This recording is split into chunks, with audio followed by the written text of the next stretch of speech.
Good morning प्यारे बच्चों। आज हम लेसन पढ़ रहे हैं, लेसन नंबर 8 गति। और जैसा कि मैंने आपको पहले बता चुकी हूं पहली क्लास में, अब हम आगे उसको कंटिन्यू रखते हैं बच्चों। गति गति जैसे मैंने आपको बताया था कि मैं यहां खड़ी हुई हूं और यहां से शिफ्ट होती हूं थोड़ी सी दूरी पर। तो जब शिफ्ट होती हूं तो यहां से यहां तक जाने में मैंने क्या किया, अपना मूल बिंदु से एक चेंज किया, परिवर्तन किया। तो मूल बिंदु से जो स्थिति में परिवर्तन आता है उसी को हम क्या कहते हैं बच्चों, गति। तो हमने कई चीजें पिछली बार पढ़ी थी, आज हम पढ़ेंगे दूरी। मैंने आप लोगों को बता दी, कुछ पॉइंट्स जो हम पढ़ेंगे वो मैं आपको लिख देती हूं, कौन कौन से पढ़ने हैं हमें। दूरी, विस्थापन,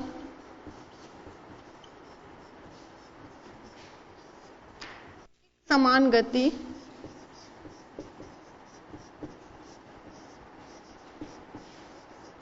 असमान गति,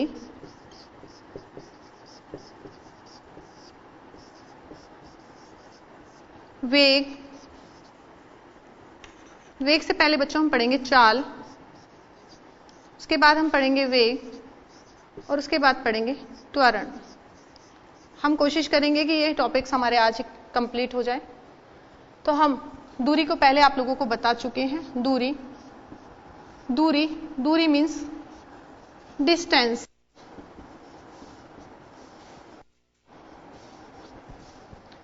दूरी मीन्स डिस्टेंस और इसको शो करेंगे हम एस से।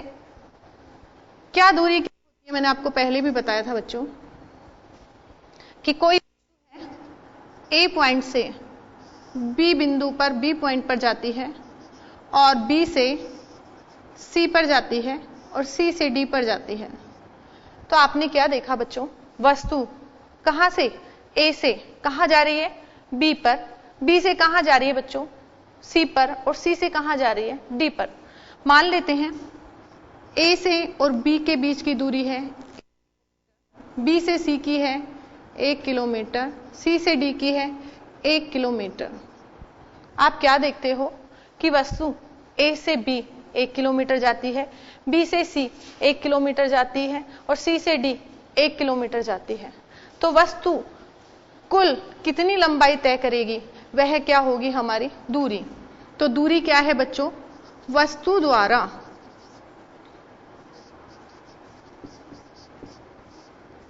तय की गई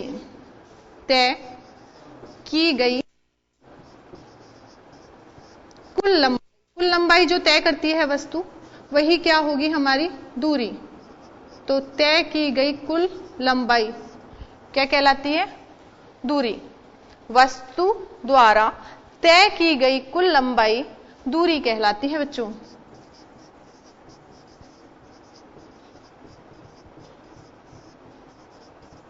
ये मैंने आपको बता दिया था पहले कि वस्तु द्वारा तय की गई कुल लंबाई क्या कहलाती है, दूरी।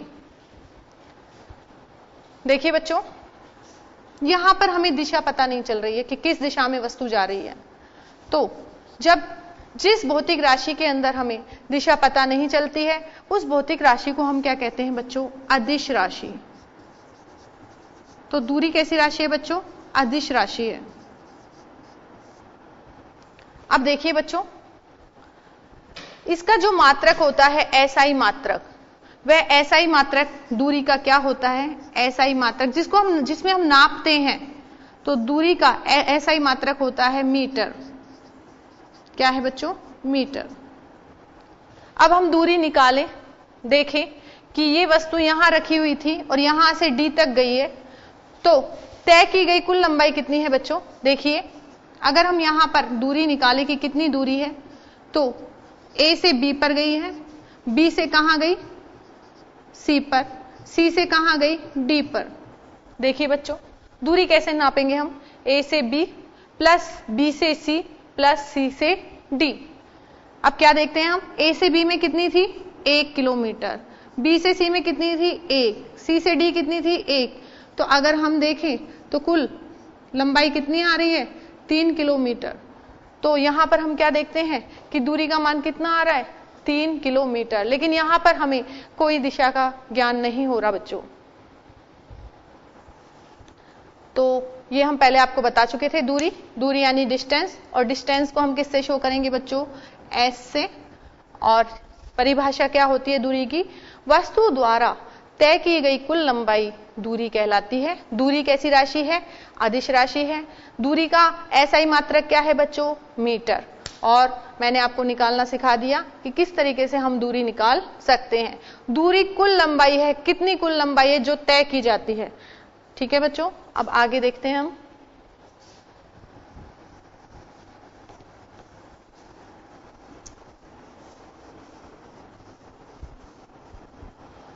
देखिए बच्चों, हमने अपना एक टॉपिक पढ़ लिया है, कौन सा, दूरी। अब हम दूसरा टॉपिक पढ़, विस्थापन। विस्थापन क्या होता है बच्चों, ये बताएंगे हम। विस्थापन, और इसे क्या बोला जाता है, उसको डिस्टेंस बोला था दूरी को, इसको डिस्प्लेसमेंट। ठीक है बच्चों, और इसको शो करेंगे हम किससे, डेल्टा एस से। किससे शो करेंगे, डेल्टा एस। इसका प्रतीक क्या होगा, इसका सिंबल क्या होगा, डेल्टा एस। अब पहले परिभाषा बताने से पहले, इसकी डेफिनेशन बताने से पहले मैं आपको थोड़ा सा समझाऊंगी बच्चों। कोई वस्तु है, ए बिंदु पर है, ए से बी पर जाती है और बी से सी पर गई। ठीक है, सी से ये वस्तु डी पर जाती है। ठीक है बच्चों, अब देखिए, ए क्या था, जहां से उसने चलना शुरू किया था, तो जहां से वस्तु चलना शुरू करती है उसे हम बोलते हैं प्रारंभिक बिंदु। क्या बोलेंगे बच्चों, प्रारंभिक बिंदु। जहां से वस्तु चलना शुरू करेगी उसे बोलेंगे हम प्रारंभिक बिंदु। और जब वस्तु क्या करेगी, बंद कर देगी चलना, उसे हम बोलेंगे अंतिम बिंदु। क्या बोलेंगे बच्चों, अंतिम बिंदु।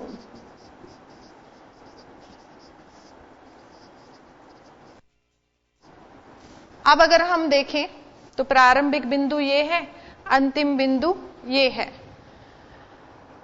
प्रारंभिक से अंतिम बिंदु के बीच की न्यूनतम दूरी देखें तो ये आ रही है बच्चों, इस तरीके से।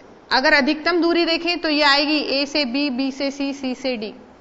लेकिन अगर न्यूनतम दूरी देखें बच्चों तो ये आ रही है ए डी। और आपको इसमें दिशा भी पता चल रही होगी, दिशा कौन सी दिशा हो गई, प्रारंभिक से अंतिम, ये दिशा हो गई बच्चों। अब देखिए आप बच्चों, प्रारंभिक बिंदु ये है, अंतिम बिंदु ये है, और यहां से यहां तक जो दूरी तय की जाएगी वह कहलाएगी विस्थापन। और इसमें दिशा भी पता होगी हमें।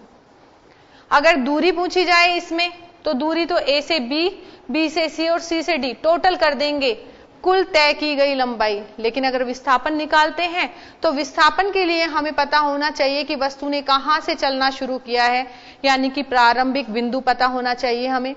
और क्या पता होना चाहिए बच्चों, हमें अंतिम बिंदु पता होना चाहिए कि वस्तु ने चलना कहां खत्म किया है।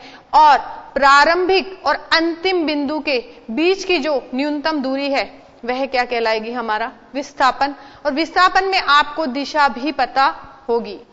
तो इसकी परिभाषा देखें बच्चों, दी गई दिशा में, दिशा हमें ज्ञात होगी बच्चों, दी गई दिशा में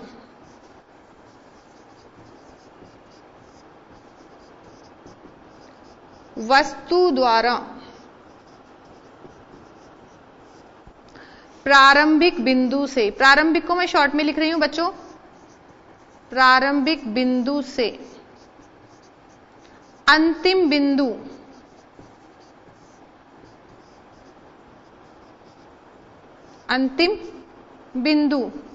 के मध्य की, अभी बताई थी बच्चों, दी गई दिशा में वस्तु द्वारा प्रारंभिक बिंदु से अंतिम बिंदु के मध्य की क्या बच्चों, न्यूनतम दूरी। कौन सी दूरी, न्यूनतम दूरी, न्यूनतम दूरी क्या कहलाएगी बच्चों, विस्थापन कहलाती है।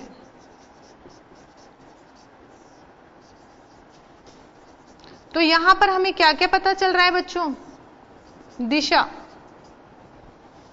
हमें क्या पता चल रही है? दिशा, कि कौन सी दिशा में वस्तु चलना शुरू करेगी और कौन सी दिशा से में खत्म कर देगी। कहां से चलना शुरू किया और कहां खत्म कर दिया उसने, यानी कि प्रारंभिक बिंदु से अंतिम बिंदु के मध्य की न्यूनतम दूरी क्या कहलाती है बच्चों? विस्थापन कहलाती है। देखिए बच्चों, इसमें दिशा का ज्ञान हो रहा है ना? तो ये कैसी राशि है? सदिश राशि। सदिश राशि। ठीक है बच्चों, आपको दिख रहा है कौन सी राशि है? सदिश। तो इसके दो बिंदु हो गए, एक तो परिभाषा, दूसरी सदिश राशि है। तो परिभाषा आपने देख ली कि प्रारंभिक बिंदु से अंतिम बिंदु के मध्य की न्यूनतम दूरी क्या कहलाएगी? विस्थापन कहलाएगी। और विस्थापन कैसी राशि है? सदिश राशि। अब देखिए बच्चों, आगे हमने दूरी में नहीं बताया था आपको, क्योंकि मैं चाह रही थी कि एक साथ आप लोगों को बताऊं।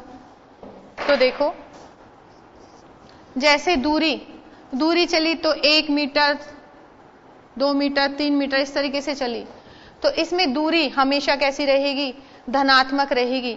लेकिन विस्थापन धनात्मक, ऋणात्मक या शून्य हो सकता है। इसका उदाहरण मैं आपको बताऊंगी अभी बाद में कि कैसे होगा धनात्मक, ऋणात्मक और शून्य।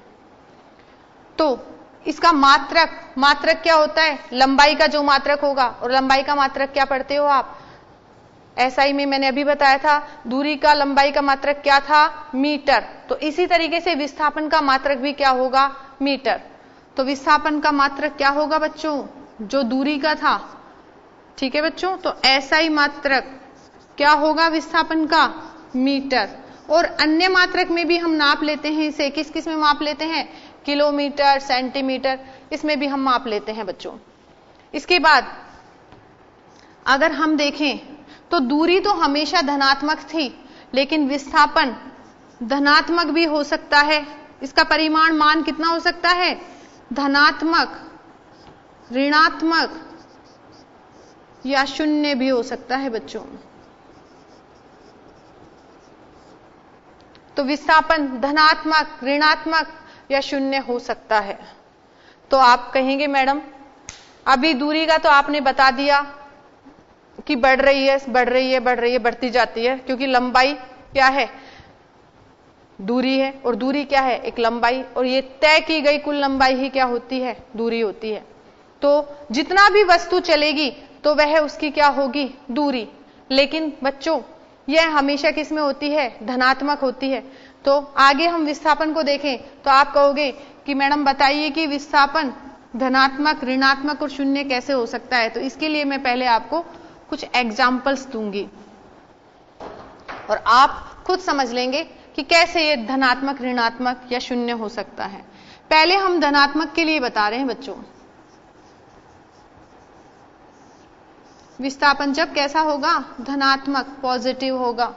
तो कैसे? देखिए बच्चों कि वस्तु ने ए से शुरू किया, बी पर पहुंची, बी से कहां पहुंची? पर।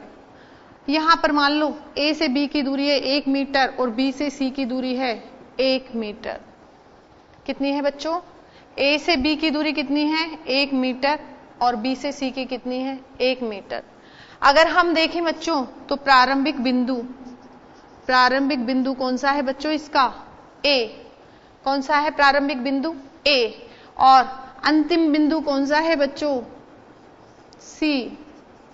और परिभाषा के अनुसार क्या थी हमारी परिभाषा? कि प्रारंभिक बिंदु और अंतिम बिंदु के मध्य की न्यूनतम दूरी। तो यहां पर तो न्यूनतम दूरी यही आ रही है, ए से सी के बीच की दूरी। तो हमारा विस्थापन कितना आ रहा है बच्चों? ए से सी के बीच का आ रहा है। तो ए से सी के बीच विस्थापन होगा, क्योंकि ए तो क्या है? प्रारंभिक बिंदु, और सी क्या है हमारा? अंतिम बिंदु। तो यही हमारा क्या होगा? विस्थापन। तो विस्थापन किसके इक्वल आएगा बच्चों? ए सी के इक्वल आएगा। और ए सी बराबर क्या होता है बच्चों? A B plus B C. A B plus BC। क्यों? A क्या था हमारा प्रारंभिक बिंदु और C क्या था हमारा अंतिम बिंदु, और A और C के बीच की न्यूनतम दूरी क्या हो गई हमारी AC, और इस तरीके से AC ही हमारा क्या होगा विस्थापन। तो विस्थापन क्या आएगा हमारा बच्चों AB प्लस BC। AB का मान कितना है बच्चों? AB का मान देखें तो कितना आता है 1 मीटर, और BC का मान कितना आ रहा है 1 मीटर, और इन दोनों को अगर हम सम करें टोटल करें तो हमारा मान कितना आएगा 2 मीटर। यहां पर अगर हम देखें तो क्या यह मान ऋणात्मक आ रहा है? नहीं, यह मान कैसा आ रहा है बच्चों धनात्मक आ रहा है। क्यों? क्योंकि अगर हम इसकी दिशा भी देखें तो दिशा आ रही है, आप बच्चों दिशा देख सकते हो। मैंने आपको ये प्रारंभिक बिंदु है और अंतिम बिंदु ये है। मैंने आपको दिशा का ज्ञान भी दिया था। क्या बताया था बच्चों दिशा में? बताया था उस दिन? नहीं बताया था कि यहां अगर इसको मूल बिंदु या प्रारंभिक बिंदु माने तो ये वाली ऊपर वाली दिशा थी हमारी उत्तर, नीचे दक्षिण, इधर पूर्व और ये पश्चिम। अगर यहां पर देखें तो हमारी दिशा थी दक्षिण पूर्व, इधर देखें तो हमारी दिशा थी उत्तर पूर्व। अगर हम इधर देखें बच्चों उत्तर पश्चिम, इधर देखें तो दिशा कौन सी थी हमारी दक्षिण पश्चिम। तो आप दिशा का ज्ञान पहले ही ले चुके हैं, और दिशा के अकॉर्डिंग अगर हम देखें बच्चों तो हमारा प्रारंभिक बिंदु ये है और अंतिम बिंदु इधर की साइड है। तो बच्चों इधर ऐसा कोई दिशा में देखिए जिसमें यहां से यहां तीर जा रहा हो, तो बच्चों ये तीर आपको यहां नजर आएगा, ये तीर यहां से इधर जा रहा है।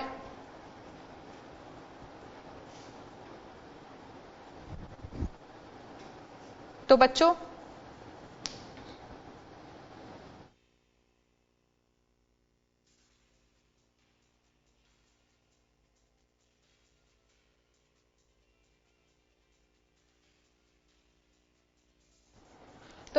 आप देख रहे हो कि ये दिशा, ये मूल बिंदु ये है और यहां से यहां पर जा रही है वस्तु, तो ये दिशा आ रही है। तो ये हमारी दिशा कितनी आ जाएगी पूर्व की ओर। तो हमारा विस्थापन कितना आएगा 2 मीटर पूर्व की ओर। तो आप देख रहे हो बच्चों इसमें दिशा और परिमाण दोनों है। तो विस्थापन कैसी राशि हो गई बच्चों धनात्मक।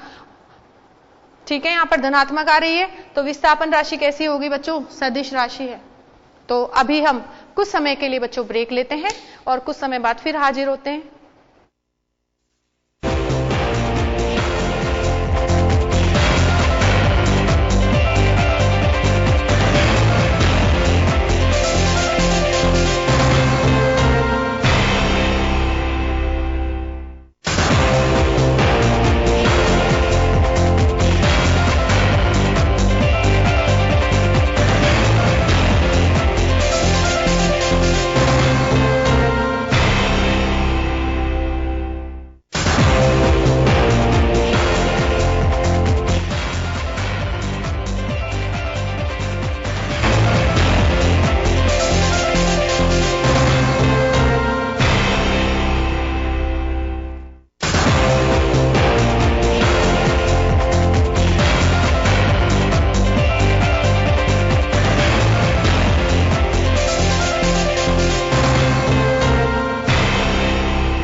ब्रेक के बाद वापस हाजिर होते हैं। तो अभी हम बता रहे थे विस्थापन आपको, और विस्थापन में भी हम बता रहे थे कि धनात्मक विस्थापन कैसे होता है। तो वस्तु A से B पर गई और B से C पर गई। A से B गई 1 मीटर और B से C जाती है 1 मीटर। और अगर हम विस्थापन देखें तो A क्या है हमारा प्रारंभिक बिंदु है और C क्या है हमारा अंतिम बिंदु। और विस्थापन की परिभाषा के अनुसार प्रारंभिक बिंदु से अंतिम बिंदु के मध्य की न्यूनतम दूरी क्या कहलाती है विस्थापन। तो यहाँ न्यूनतम दूरी यही आ रही है। तो यहाँ पर हमने 1 मीटर A से B के बीच की दूरी ली थी और B से C के बीच की दूरी 1 मीटर, दोनों को टोटल करते हैं तो हमारा आता है 2 मीटर। और फिर हमने इसमें बताया था कि ये सदिश राशि है तो हमें दिशा भी बतानी पड़ेगी बच्चों। तो अगर आप देखो प्रारंभिक बिंदु से अंतिम बिंदु की दिशा क्या है, ये है। तो ये वाली दिशा आपको जैसा कि मैंने पहले सिखाया था, ये दिशा आ रही है पूर्व की ओर। तो ये क्या आ रहा है विस्थापन हमारा 2 मीटर पूर्व की ओर बच्चों। अब देखिए बच्चों, ये हमने बता दिया धनात्मक वाला विस्थापन, तो आप समझ गए होंगे इसे। अब हम बताते हैं बच्चों कि विस्थापन से हो सकता है। तो शून्य बताने से पहले मैं कुछ एग्जाम्पल धनात्मक के और बताना चाह रही हूं आपको। जैसे देखिए, क्योंकि शून्य तभी समझ में आएगा आपको कि एक वस्तु है, वह 7 सेंटीमीटर त्रिज्या के पथ पर, वृत्ताकार पथ पर गति कर रही है, और ये यहां से ए से वृत्ताकार पथ पे गति करती है और पथ तय करती है बी तक, और इनके बीच में, ए और बी बिंदु के बीच में वृत्ताकार पथ में कोण है 90 डिग्री। कितना कोण आ रहा है बच्चों? 90 डिग्री। और वस्तु कहां से कहां गति कर रही है? ए से बी की ओर।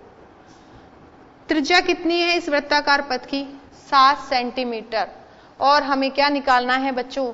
न्यूनतम दूरी निकालनी है। और न्यूनतम दूरी बच्चों कैसे निकलेगी? इस पथ के बराबर।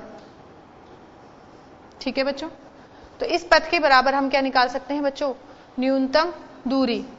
तो आप देखेंगे कि ए बिंदु ये रहा, बी बिंदु यहां पर है। अब ये वस्तु फिर आगे और गति करती है और 180 डिग्री के कोण पर जाती है सी बिंदु पर। और कोण कितना हो जाता है बच्चों? पूरा का पूरा कोण हो जाता है 180 डिग्री।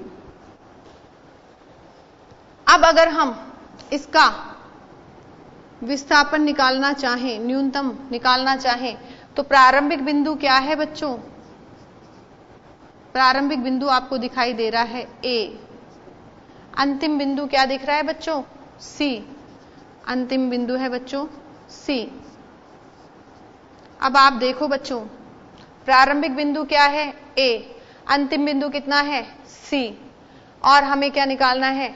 न्यूनतम दूरी निकालनी है प्रारंभिक बिंदु से अंतिम बिंदु की। तो पहले तो हम देख लेते हैं बच्चों, वस्तु प्रारंभिक से अंतिम की तरफ इस तरह से जा रही है, ये जा रही है वस्तु। तो इसकी दिशा अगर हम देखें तो प्रारंभिक और अंतिम के बीच की दिशा तो ये आ जाती है बच्चों। दिशा क्या आ गई? प्रारंभिक से अंतिम की दिशा ये आ गई। और अगर न्यूनतम दूरी देखें तो न्यूनतम दूरी देखो बच्चों, ए से सी। तो ए से सी के बीच की दूरी देखो, यहां तक की ये ओ बिंदु मान लेते हैं, ओ से ए के बीच की दूरी है 7 सेंटीमीटर। क्योंकि हम ये क्या बता रहे हैं बच्चों? ये त्रिज्या है। क्या है बच्चों? त्रिज्या। अगर ये त्रिज्या है तो इधर भी त्रिज्या कितनी होगी बच्चों? 7 मीटर या 7 सेंटीमीटर ले लेते हैं बच्चों, 7 सेंटीमीटर। देखिए बच्चों, वंस अगेन वापस से मैं आपको बताती हूं कि एक वस्तु वृत्ताकार पथ पर चलती है और वृत्ताकार पथ पर अर्धवृत्त तय करती है, और अर्धवृत्त तय करती है, और इस वाले अर्धवृत्त की त्रिज्या है या वृत्त की त्रिज्या कितनी है? 7 सेंटीमीटर। अब वस्तु प्रारंभिक बिंदु ए से कहां तक आ जाती है? अंतिम बिंदु सी तक। अगर हम प्रारंभिक बिंदु और अंतिम बिंदु के बीच की दिशा देखें तो आ रही है ए से सी की दिशा। और अगर दूरी देखें तो ओ से ए के बीच की दूरी थी 7 सेंटीमीटर, क्योंकि त्रिज्या कितनी थी बच्चों? 7 सेंटीमीटर। आगे ओ से सी के बीच की भी दूरी कितनी आ रही है? 7 सेंटीमीटर।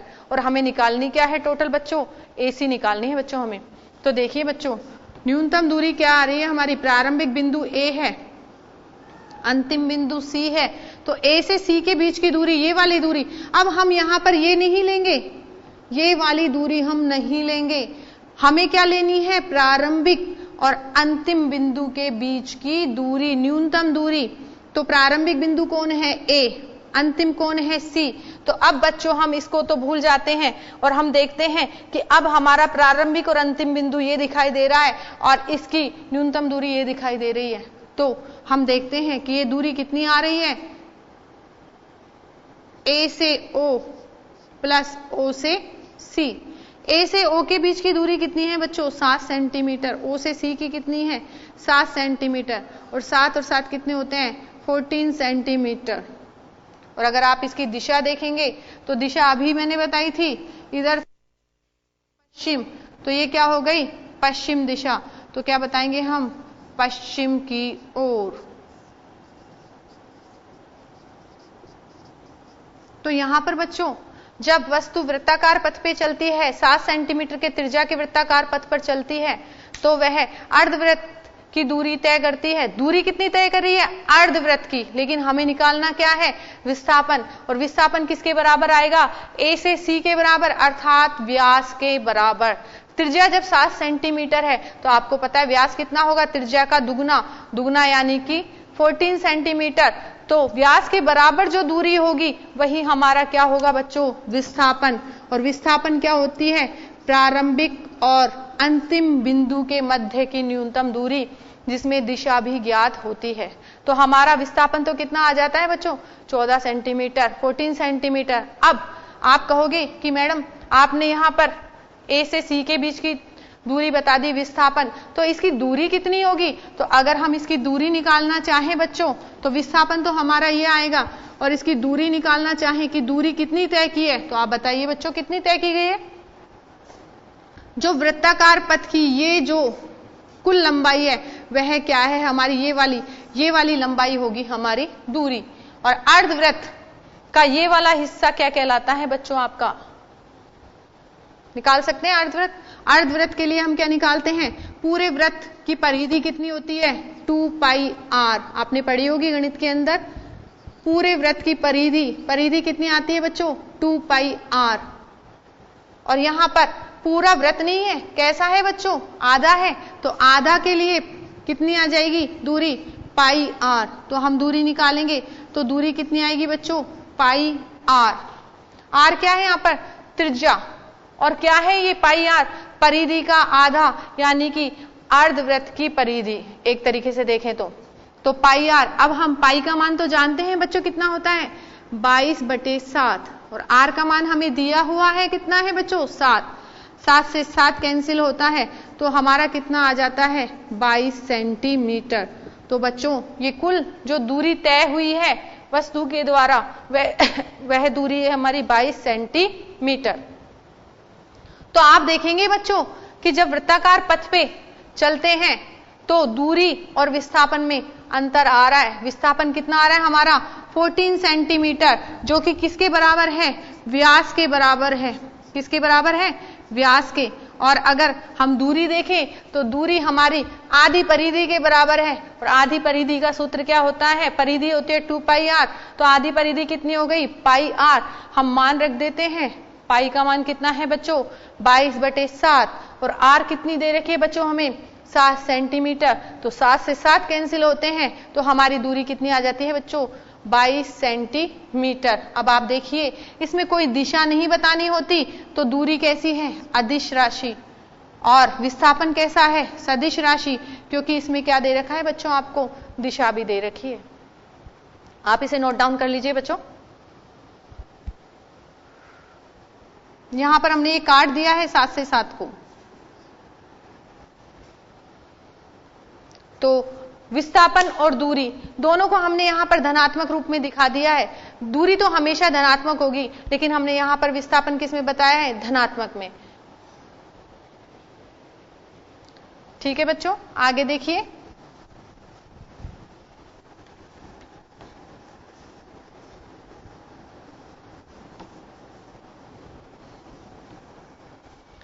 देखिए बच्चों, अभी हमने धनात्मक विस्थापन का उदाहरण बताया था, 2 तरीके से बता दिया था हमने। अब हम बताएंगे शून्य विस्थापन का उदाहरण, और ये हमने अर्धवृत्त से बताया। अब हम पूर्ण वृत्त के लिए बताएंगे कि शून्य विस्थापन कैसे आएगा।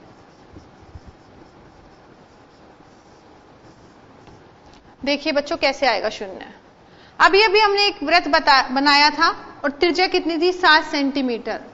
एक व्यक्ति अर्धवृत्ताकार पे पथ पे गया तो हमने बता दिया था। अब एक व्यक्ति 7 सेंटीमीटर के वृत्त के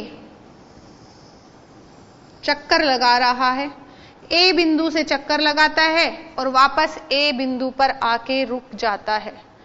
कहां से चक्कर लगाया बच्चों? ए बिंदु पर। और कहां पर रुक गया? ए पर। और त्रिज्या कितनी है इस वृत्ताकार पथ की? 7 सेंटीमीटर। तो देखिए बच्चों, 7 सेंटीमीटर के वृत्ताकार पथ पर एक व्यक्ति चक्कर लगाता है।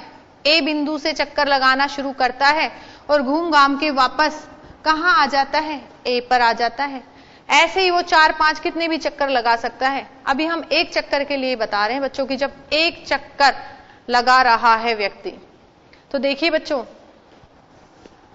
यहां से चक्कर लगाना शुरू किया और यहां से यहां तक पूरा चक्कर लगा के आ गया, तो आप बताइए मुझे, आप ही बताएंगे कि प्रारंभिक बिंदु कौन है बच्चों। यहां पर आपको दिख रहा होगा प्रारंभिक बिंदु कौन सा था जिससे शुरू किया, कौन सा है, ए। अंतिम बिंदु कौन सा है बच्चों जिस पर खत्म किया, वो भी क्या है बच्चों, ए। तो प्रारंभिक भी ए है, अंतिम भी ए है, तो न्यूनतम दूरी कितनी है ए और ए के बीच की, कुछ नहीं है। कुछ नहीं है तो मतलब कितनी है, 0। तो विस्थापन कितना होगा यहां पर बच्चों, प्रारंभिक बिंदु और अंतिम बिंदु के बीच की दूरी। तो यहां पर देखो प्रारंभिक भी यही है, अंतिम भी यही है, तो यहां पर हम किससे दूरी लें, प्रारंभिक और अंतिम से किससे लें, दोनों ही एक ही बिंदु है, तो विस्थापन कितना आ जाता है बच्चों, 0। तो यहां पर विस्थापन कितना आया, 0।